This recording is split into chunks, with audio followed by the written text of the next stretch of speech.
सभी महान भावों को सूचित किया जा रहा है। पूज्य गणनी प्रमुख ज्ञानमती माता जी का सन 2021 का ये वर्षा योग चातुर्मास राजधानी दिल्ली के अंदर कनॉट प्लेस में चक्रवर्ती भगवान भरत ज्ञान रसली तीर्थ क्षेत्र पर संपन्न हो रहा है, चल रहा है।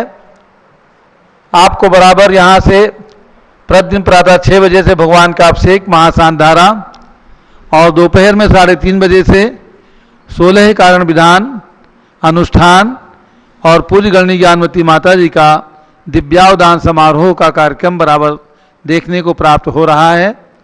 पूज्य माता जी अपने जीवन के 87 वर्ष पूर्ण करके और त्याग के 69 वर्ष पूर्ण करके 70वें वर्ष में प्रवेश कर रही हैं और आयु में 88वें वर्ष में प्रवेश कर रही हैं। इसलिए हम सभी लोग मिलकर के दिव्यावदान समारोह पूज्य माता जी के द्वारा जो संपन्न हो रहा है इसको देख रहे हैं, बराबर यहाँ से किया जा रहा है। अयोध्या की जानकारी बराबर आपको दी जा रही है क्योंकि आज अयोध्या का बहुत तेज़ी से विकास सरकार के द्वारा चल रहा है। अयोध्या के अंदर विकास की श्रृंखला में सरकार चाहती है कि अयोध्या देश का, भारत का सबसे बड़ा पर्यटक स्थल बने, सबसे बड़ा तीर्थ स्थल बने, ताकि यहाँ पर देश और विदेश के लोग आकर के और अयोध्या में नतमस्तक हों। ये भावना सरकार की बहुत सुंदर चल रही है। इसी श्रृंखला में हमारे 5 तीर्थंकरों ने जब वहाँ पर जन्म लिया है, भगवान के 101 पुत्र भरत बाहुबली आदि पुत्रों ने जन्म लेकर के दीक्षा लेकर के मोक्ष प्राप्त किया है और ब्राह्मी और सुंदरी 2 कन्याओं ने दीक्षा लेकर के आर्या बनकर के गणनी पद प्राप्त किया था। ऐसी महान नगरी जो तीर्थंकर भगवंतों के जन्म से पवित्र है, महापुरुषों के जीवन से पवित्र है, मोक्षगामी पुरुषों के जीवन से पवित्र है, ऐसी शाश्वत तीर्थ अयोध्या के विकास में हम और आप सब लोग मिलकर के पूरा दिगंबर जैन समाज जुट करके जुड़ करके और अयोध्या का विकास करना है। इसके लिए 30-24 मंदिर, ये अयोध्या का एक इतिहास बनाया जा रहा है कि हमारे तीर्थंकर भगवंतों ने यहाँ पर पूर्व काल में भी यानी अनादि काल से यहाँ पर जन्म लिया है, वर्तमान काल में भी जन्म लिया है और आगे भविष्य काल में भी तीर्थंकर भगवान अयोध्या में ही जन्म लेंगे। ये शाश्वत तीर्थ है जैन धर्म का, इसलिए हम वहाँ पर 720 रत्नों की प्रतिमाएं विराजमान करके और 30-24 मंदिर का भव्य निर्माण करने जा रहे हैं। ये निर्माण 2 साल के अंदर हम पूरा करेंगे। 1,11,000 रुपये की राशि हमने मंदिर प्लस रत्न की प्रतिमा यानी रत्न की प्रतिमा जिनकी ओर से रहेगी, ये 30-24 मंदिर भी उन्हीं की ओर से रहेगा। हमने अलग अलग राशि नहीं रखी है, दोनों की जोड़ करके राशि रखी गई है ताकि एक ही परिवार को लाभ प्राप्त हो प्रतिमा विराजमान करने का और मंदिर निर्माण कराने का। मंदिर के शिलालेख में भी आपके परिवार के 4 नाम शिलालेख पर रहेंगे। प्रतिमा की प्रशस्ति में भी 2 नाम हमेशा हमेशा के लिए अंकित रहेंगे। इस प्रकार से ये है अयोध्या के विकास की श्रृंखला बराबर चल रही है। जिन भक्तों ने अपने परिवार को ये सौभाग्य दिलाया है सौभाग्यशाली हैं, भाग्यशाली हैं, और जिन्होंने अभी तक ये सौभाग्य प्राप्त नहीं किया है उन सभी के लिए प्रेरणा है कि अभी आपको ये अवसर है। कुछ दिनों के पश्चात ये प्रतिमाएं पूर्ण हो जाएंगी, उसके बाद हमारे पास अयोध्या में विराजमान करने के लिए प्रतिमा का कोई प्रारूप नहीं रहेगा। अन्य प्रारूप आप वहाँ पर द्वार बना सकते हैं, मेन गेट बना सकते हैं, भोजनालय बना सकते हैं, ऑडिटोरियम बना सकते हैं, फ्लैट बना सकते हैं, बंगले बना सकते हैं। सभी योजनाएं हम शीघ्र ही पर्युषण पर्व के बीच में सबको पूरी जानकारी देंगे। पूरा मास्टर प्लान हमारा बन करके आ गया है और उस पर एक बैठक करके उसको हम लोग फाइनल कर रहे हैं और बैठक के बाद फाइनल करने के बाद उस पूरे मास्टर प्लान को हम समाज के समक्ष प्रस्तुत करेंगे। जिनकी जो भावना होगी उस प्रकार का निर्माण वहाँ पर पूर्ण कराने में, संपन्न कराने में अपनी भूमिका का निर्वाह करेंगे। तो अभी जिनकी भी भावना हो एक रत्न प्रतिमा और 30-24 मंदिर के निर्माण में 1,11,000 रुपये दे करके ये सौभाग्य प्राप्त कर सकते हैं। हमारे बीच में आज हावड़ा से श्री राजकुमार जी और उनके परिवार से किरण देवी, मनोज कुमार, कविता और उनके परिवार से सब लोग पधारे हैं। आज जो पूज्य गणनी ज्ञानमती माता जी का 88वां दिव्यावदान समारोह के अंतर्गत ये कार्यक्रम होगा, उसका दीप प्रज्वलन उनके हाथों से होगा।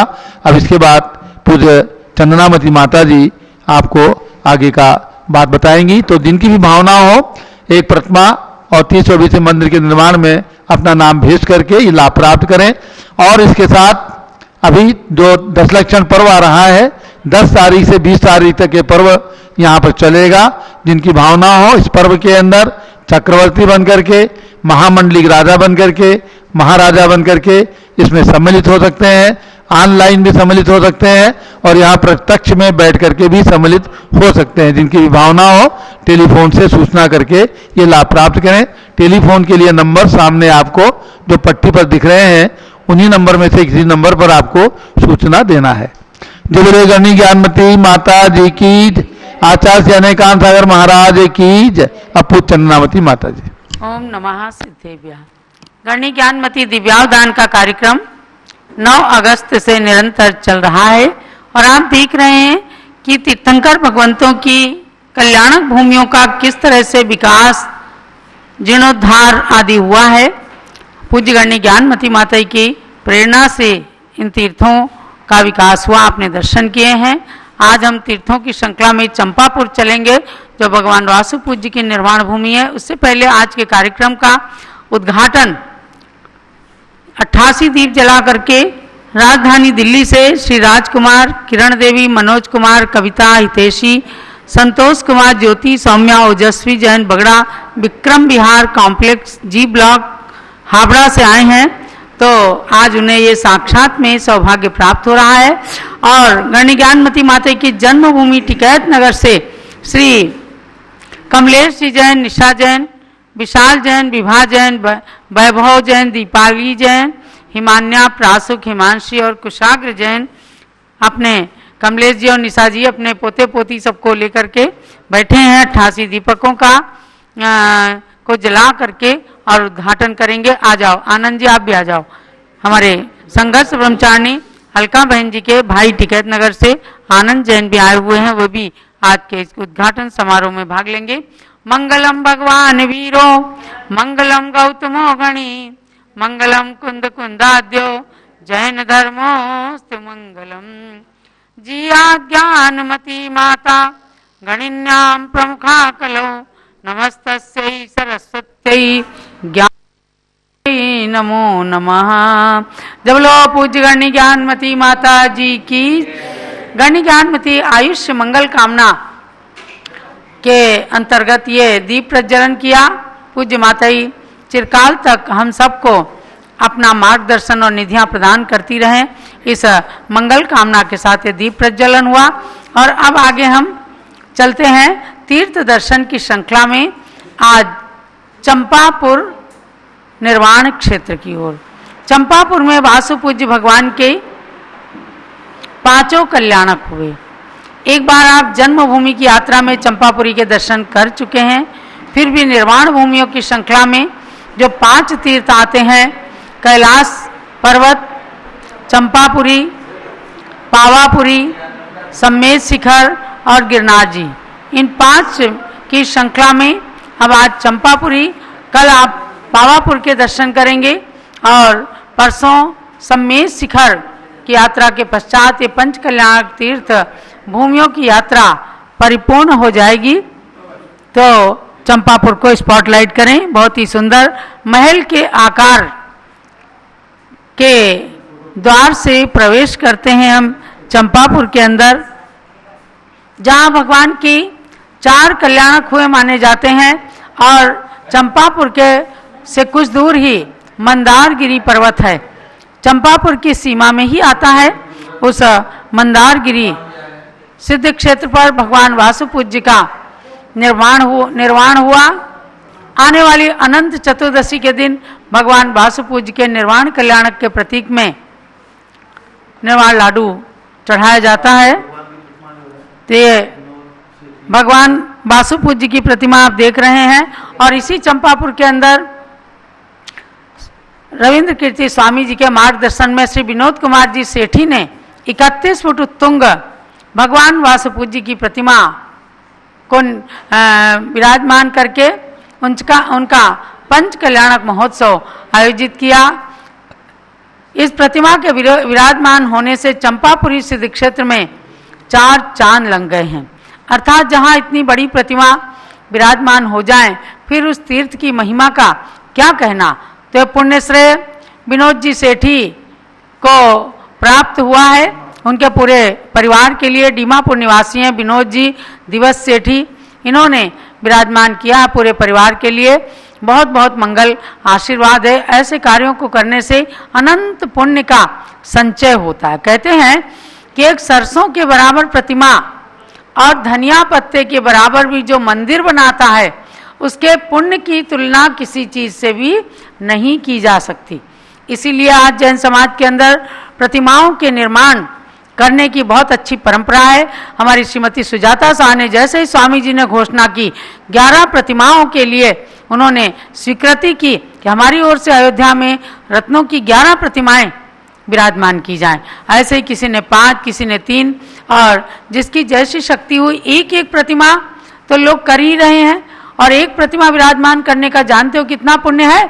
और अयोध्या जैसे शाश्वत तीर्थ पर शाश्वत पुण्य का संचय, अयोध्या के साथ तो आप जुड़ ही रहे हैं, लेकिन प्रतिदिन इन तीर्थों की भी यात्रा करके अनंत पुण्य का संचय आप कर रहे हैं। तो ये वासुपूज्य भगवान के दर्शन आप सबको हो गए हैं।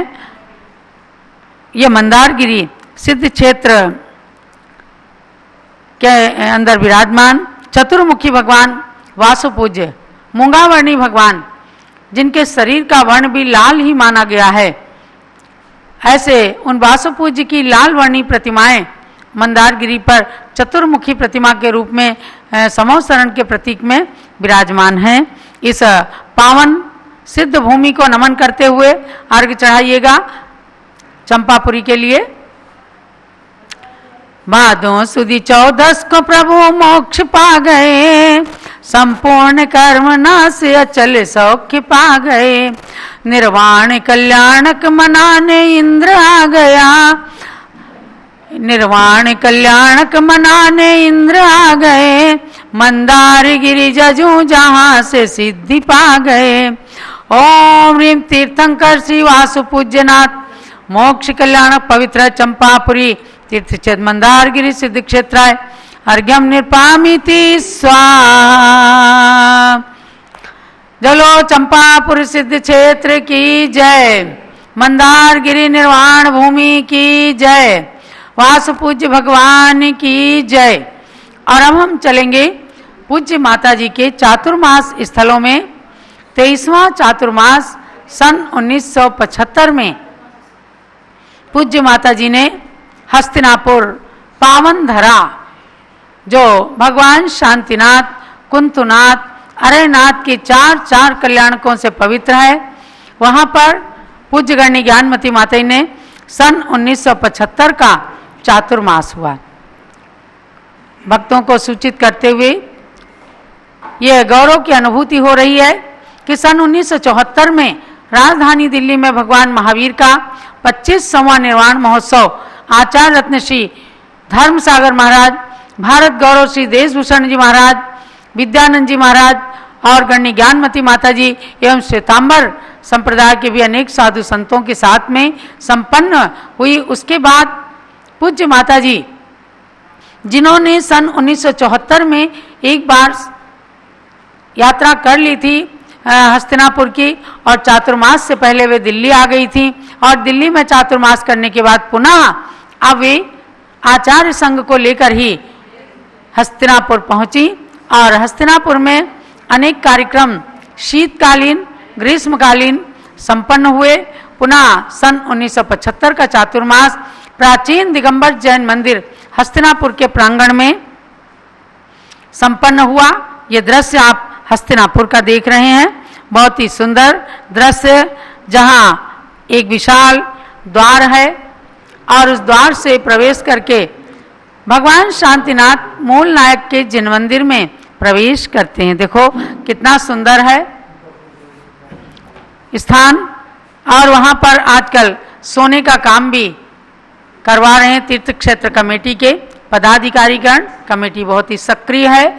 तो सन 1975 में वहाँ बाबू सुकुमार चंद जी जैन, जो कृष्णा फ्लोर मिल मेरठ के प्रधान हुआ करते थे, वे महामंत्री थे, और बहुत ही भक्ति के साथ में पूज्य गण्य ज्ञानमती माता का मंगल चातुर्मास कराया। उससे पूर्व फरवरी सन 1975 में हस्तिनापुर में आचार्य रत्न श्री धर्मसागर महाराज के सानिध्य में विशाल पंच कल्याणक महोत्सव संपन्न हुआ, जिसमें प्राचीन मंदिर के परिसर में विराजमान भगवान बाहुबली और जल मंदिर में विराजमान भगवान महावीर का पंच कल्याणक महोत्सव हुआ एवं जम्बूद्वीप में सर्वप्रथम विराजमान कमल मंदिर के अंदर भगवान महावीर हैं जो अवगाहना प्रमाण हैं, उनके भी पंच कल्याणक महोत्सव संपन्न हुए। मैं आपको चूंकि सन 1975 के चातुर्मास की बात बता रही हूँ। ये जो मूल मंदिर आपने देखा, इसी मंदिर में पूरे चातुर्मास के अंदर पूज्य गणनी ज्ञानमती माता ही बैठती थी। दिन में कोई पंखा नहीं, कोई बिजली की परवाह नहीं, और अथक परिश्रम करते हुए वहाँ बैठ करके भगवान शांतिनाथ के पास लेखन किया करती थी। और वहाँ पर एक आराधना नाम की पुस्तक मूलाचार के अनुसार उन्होंने 444 श्लोकों में लिखा। कातंत्र रूप माला, जैनेन्द्र प्रक्रिया, इन संस्कृत व्याकरणों का भी हिंदी अनुवाद किया करती थी। हम सब लोगों को वहाँ पर व्याकरण आदि ग्रंथों को पढ़ाती भी थी। मुनि श्री वर्धमान सागर महाराज जी भी थे और मोतीचंद जी, रविंद्र जी और ब्रह्मचारिणी वर्ग का पूरा जो संघ था, सबको पूज्य माता जी अध्ययन कराती थी। और हम सब लोग उस समय प्राचीन जिन मंदिर हस्तिनापुर में निवास करते थे, उस समय उस मंदिर परिसर में एक जो मूल मंदिर आप देख रहे हैं, ये मंदिर था।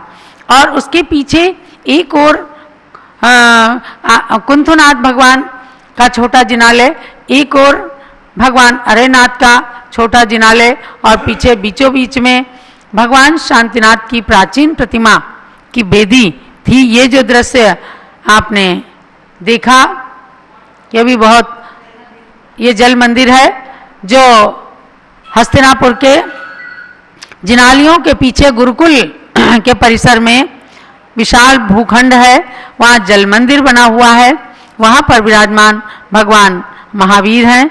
इनके भी पंच कल्याणक सूर्य मंत्र आदि आचार्य श्री धर्मसागर महाराज ने दिया।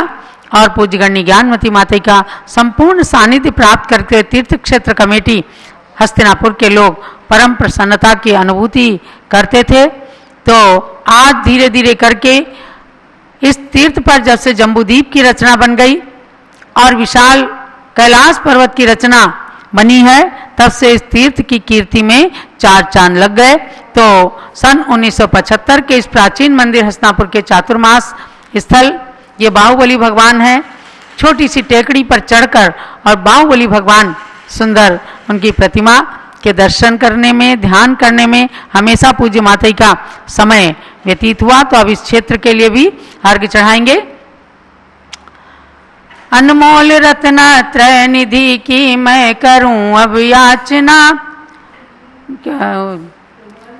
पूर्णार्घ्य लेकर पूजित ये पूर्ण होगी कामना। जिनेश शाश्वत शांति की दाता तुम्ही, प्रभु शांति ऐसी दीजिए हो फिर कभी आंचा नहीं। ओम ह्रीम।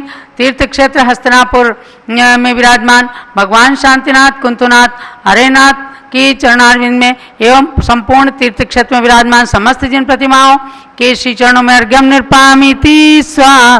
बोलो हस्तिनापुर पावन तीर्थ क्षेत्र की जय। और अब परम पूज्य गणनी ज्ञानमती माता का मंगल आशीष लेंगे। उसके बाद आप लोग तुरंत ऋषभ देव जूम चैनल में आ जाइए और उसमें हम 16 कारण का विधान आपको कराएंगे। पूज्य माता जी को सुनेंगे आप उनकी दिव्य देशना का। ओम नमः सिद्धेभ्यः, ओम नमः सिद्धेभ्यः। अथावयं ऋतो चंपाये वात्पुजनाहो, जन्ते निमिजनो पावाये निविदो महावीरो, विसंत जनवरिंदा अमरार सुरबंदिदा अदति किलेसा, समेदे गिरचिरे निवाण गया नमो तेचुं। बदातना आपने चंपावली तीर्थ के दर्शन किए। एक यही तीर्थ ऐसा है कि जहाँ वासपूज भगवान के 5 कल्याणक हुए हैं। गर्भ है, जन्म है, कल्याणक तो हुए ही हुए, भगवान की जन्मभूमि है। और दीक्षा भी भगवान ने वही ली और केवल ज्ञान प्राप्त करके वही मंदारगिरी पर्वत है, उसी पर्वत से मोक्ष प्राप्त किया है। ऐसे पांचों कल्याणकों से पवित्र चंपापुरी तीर्थ की वंदना करके आप नमन करेंगे। अभी इसी सन 1912 में वहाँ हमारे नरेंद्र कीर्ति जी के भाव के अनुसार वहाँ के विनोद जैन सेठी उनकी भावना के अनुसार वहाँ बासपूज भगवान 31 फुट के विराजमान होकर पंचकला प्रतिष्ठा संपन्न हुई है। ऐसे बासपूज भगवान के 31 फुट उत्तम भगवान बासपूज के चरणों में कोटि कोटि नमन करते हुए मैं आपको ले आऊँ हसनापुर की ओर। हसनापुर तीर्थ का 1975 का चातुर्मास हमारा हसनापुर में हुआ। उसके पूर्व सन 1974 में हम जब वहाँ गए थे दर्शन करने, प्रथम बार, उस समय हमारे संघ में ब्रह्मचारी मोतीचंद और उन्होंने और संस्थान के कार्यकर्ताओं ने निर्णय लिया था कि वहाँ पर जम्बूद्वीप बनाया जाए और जैन भूगोल की रचना हो, तो छोटी सी जगह क्रय करने का निर्णय हुआ। वहाँ के अध्यक्ष लाला उल्फत राय जी थे उस समय, और तत्कालीन महामंत्री हमारे कमेटी के सुकुमार चंद जैन मेरठ के बहुत ही सज्जन व्यक्ति सब रहे, और उन्होंने यही निर्णय दिया कि जगह अलग खरीद करके ही ये भौगोलिक रचना बनेगी, हमारी कमेटी के माध्यम से नहीं, क्योंकि कमेटी में अनेक प्रकार के लोग होते हैं, सामंजस्य बिठाना कठिन जाता है। जगह का निर्णय हुआ और क्रय करके हम आपको वहाँ का चमत्कार अच्छे बताएं। वहाँ पर मैं जेठ के महीने में जब गई थी, जगह क्रय कर रहे थे, ये हमारे मोतीचंद जी और रविंद्र कीर्तिया जी जगह देख रहे थे, और वापस आकर चतुर्मास हमें दिल्ली में आचार्य श्री धर्मशाला जी के साथ 74 का करना था, 1974 का, क्योंकि 25वां निर्वाणोत्सव बहुत धूमधाम से मनाया जाने वाला था। तो वहाँ एक दिन रात्रि में सामायिक करके मैं मंदिर में बैठकर विधान की रचना मैंने शुरू किया। एक छोटा सा विधान, जम्बूद्वीप का विधान, जिसमें 78 अर्घ हैं, और उसको बनाया, और उसमें कुछ जयमाला की पंक्तियाँ शेष रही और रख करके मैं सो गई। प्रातः उठकर सामायिक आदि करके वो पंक्तियाँ पूर्ण कर रही थी। उसी समय सुकुमार चंद ने आकर मोतीचंद से कहा कि देखो मोतीचंद, मैंने जगह का क्रय करने के लिए बयाना दे दिया है, और जाओ रजिस्ट्री कराओ और शिलान्यास कराओ और माता जी का विहार कराओ। और उसी समय उन जयमाला की पंक्तियों का पूर्ण करना और उनका सकल समाचार मिलना, तो ये छोटा सा लघु विधान भी एक चमत्कारिक रहा। एक रात्रि में बना है। एक रात्रि में मैंने 11-12 बजे तक बैठकर बनाया, और थोड़ी सी जयमाला की पंक्तियाँ शेष थी, सुबह पूर्ण किया, और पूर्ण करते ही सुखद समाचार दिया कि जगह का क्रय हो गया, निर्णय हो गया है और जम्बूद्वीप बनेगा। पुनश्च वहाँ शिलान्यास करा के रजिस्ट्री हुई, शिलान्यास करा के मैं वहाँ से विहार करके और हसनापुर से दिल्ली आई। आचार्य श्री धर्मशाला जी महाराज के साथ सत्संग लाल मंदिर में चौमासा की स्थापना हुई। तो भव्यात्मा हो, ये सन 1900 पुनः इसके यहाँ के चातुर्मास के बाद कार्यक्रम संपन्न होने के बाद आचार्य श्री धर्मशाला जी महाराज और हम सभी हसनापुर के लिए विहार किया। वहाँ पहुँचे, प्राचीन मंदिर पर ही सब ठहरे थे। जम्बूद्वीप पर तो कोई जगह नहीं थी, कोई कमरे नहीं थे, मतलब जगह तो खरीदी थी छोटी सी। शिलान्यास हुआ था, कार्य वहाँ चल रहा था जम्बूद्वीप सुमेरु का, और उस समय आचार्य धर्मशाला जी महाराज और हम सब वहाँ उपस्थित थे। और शिलान्यास होकर वहाँ भगवान महावीर खड़े हुए, और उसमें वहाँ पर भगवान महावीर का कल्पवृक्ष भगवान महावीर का पंचकनाथ प्रतिष्ठा महोत्सव, उन्हीं के साथ में प्राचीन मंदिर में पंचकनाथ प्रतिष्ठा थी। वहाँ भगवान महावीर स्वामी जल मंदिर बना था, उसमें प्रतिष्ठित, और बाहुबली भगवान आदि उनकी प्रतिष्ठा थी। पंडित वर्धमान शास्त्री आए हुए थे, प्रतिष्ठा संपन्न हुई निर्विघ्न निराबाद। और वहाँ जम्बूद्वीप पर भगवान आकर खड़े हुए एक छोटे से कमरे में, आज वो भव्य कौन मंदिर में विराजमान है। तो ये सब चमत्कार भगवान महावीर स्वामी का, और आचार्य श्री धर्मशाला जी महाराज ने उस महावीर स्वामी के नीचे यंत्र स्थापना की थी, अचल यंत्र स्थापना, ये सब अतिशय आज स्मरण में हो आते हैं। भव्यात्मा 75 का चातुर्मास भी हमारा वहाँ बहुत ही सुंदर प्राचीन मंदिर में संपन्न हुआ है, और धीरे धीरे ये सब सुमेरु पर्वत बना है। तो भव्यात्माओं, ये हसनापुर तीर्थ और वहाँ की भौगोलिक रचनाएं, और चंपापुर तीर्थ में भगवान विराजमान बासपूज भगवान हमारा और आपका सबका मंगल करें। इसी भावना के साथ बासपूज भगवान को नमन करके हसनापुर के भगवान महावीर को